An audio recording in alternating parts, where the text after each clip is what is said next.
In this video, I'm going to be showing you how I cook my village style egusi soup using this grinding stone. In Yoruba, we call it olota. That small one, we call it omolo.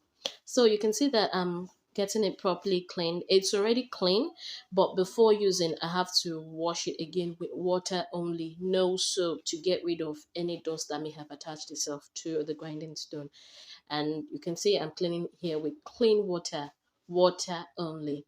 Next, I was about to add my egusi when I realized that there was still some water left on the grinding stone, and here I am just trying to get it out. So I'm adding my egusi, and I'm going to be blending or grinding my egusi using this grinding stone. Before the use of blender became so popular that everyone has it, grinding stone was the method used to blend peppers, anything basically for cooking. It was grinding stone, and here I am blending the egusi with my grinding stone, and you can see it's yielding what I wanted to yield.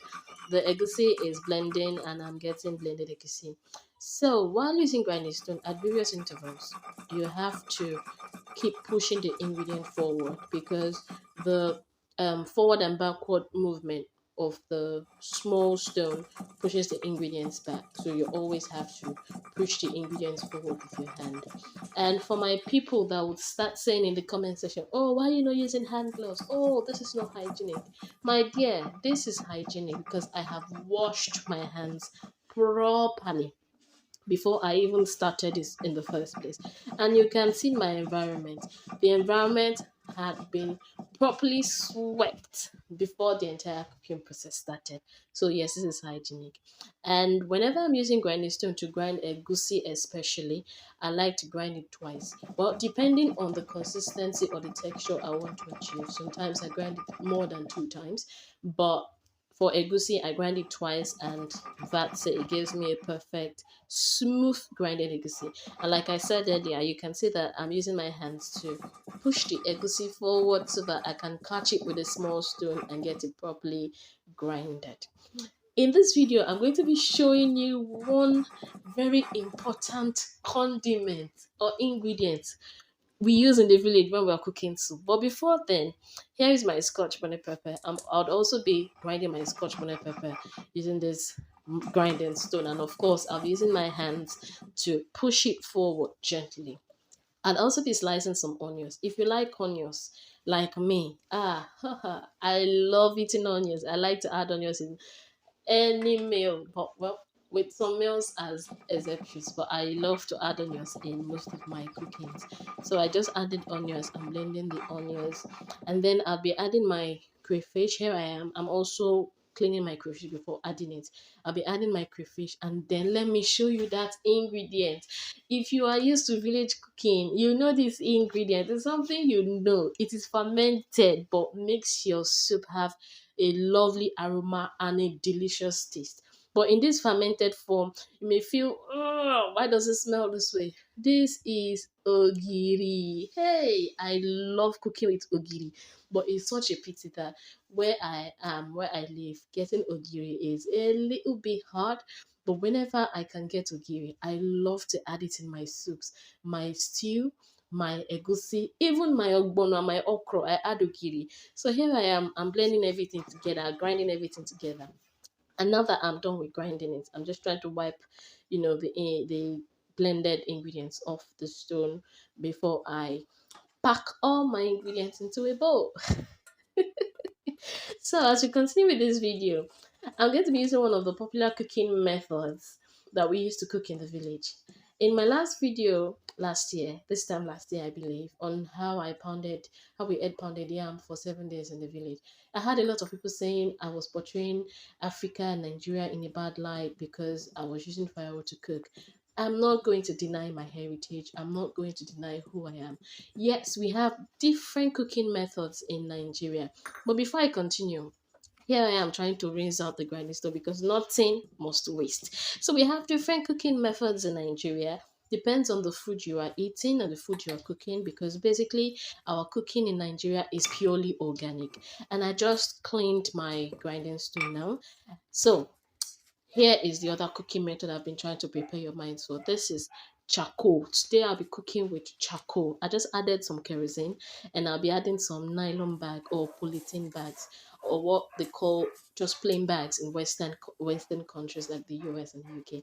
So I'm just going to light my match and put it inside. So while the charcoal gets hot, um, I'm trying to debone my fish. I'm using panla fish, that's roasted hake fish. So the charcoal is going to, the fire is going to burn to a point that you may likely not see any fire, but then you see that the charcoal has really reddened, you know. This way of cooking is fantastic because it is fast and it doesn't stress you with having to wash black pots. No, no, no, no, no. It's really fast and it's clean, more or less like clean cooking. Yes, clean cooking. So I'm done with cleaning my fish. I'm just going to blow this. You can see what I'm talking about. You see the redness. Yes, that's what I want. Now let me pour my palm oil. You see this village palm oil? Hey, you know that village palm oil tastes amazing. Yes. Let me put my fish and tell you that if you want a place where you can buy this village palm oil in the UK, just leave a comment in the comment section and I'll let you know. So I'm going to be frying my fish for about 5 minutes, and then I just added my sliced onions. You say onions again? Yes, I like eating onions. So I just added my sliced onions. I'm mixing it well, and then I let all of this fry for about 2 to 3 minutes. Now it's like 2 minutes. I'm mixing it. I think I have what I want. And this is my blended egusi, pepper, ogiri, onions, and crayfish. I'm just going to be adding this and then I'll mix it up very well and allow this mixture to fry for about 2 to 5 minutes. This charcoal is not very red, so I can still let it fry for 4 minutes. But if the charcoal was like pure red, 2 minutes is fine. If not, the entire egusi would get burnt. So after 5 minutes, I'm just going to mix it. You can see that it's starting to get burnt, but it's not burnt yet. So scraping it off with my spoon would work perfectly, and it has worked perfectly. So now I'm pouring some water in my egusi.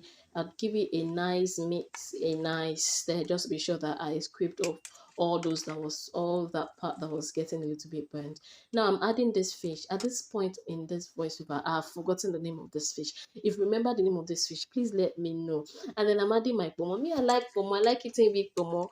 Anyway, I mixed it properly and now I'm adding some salt and just one seasoning cube because I added ogiri, and ogiri gives your food like this lovely aroma and delicious taste. It's like the African MSG. Yes. For those who know what I'm talking about, you know what I mean.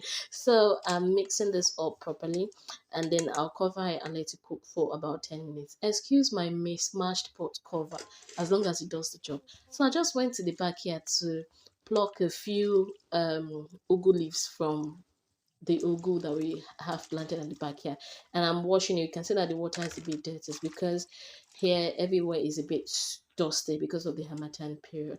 Anyway, I'm taking this off the stem, and after this I'll be cutting it up. If you've watched this video to this point, like this video, leave your comment, share this video, subscribe to my Facebook page, subscribe to my YouTube channel, subscribe to all my platforms.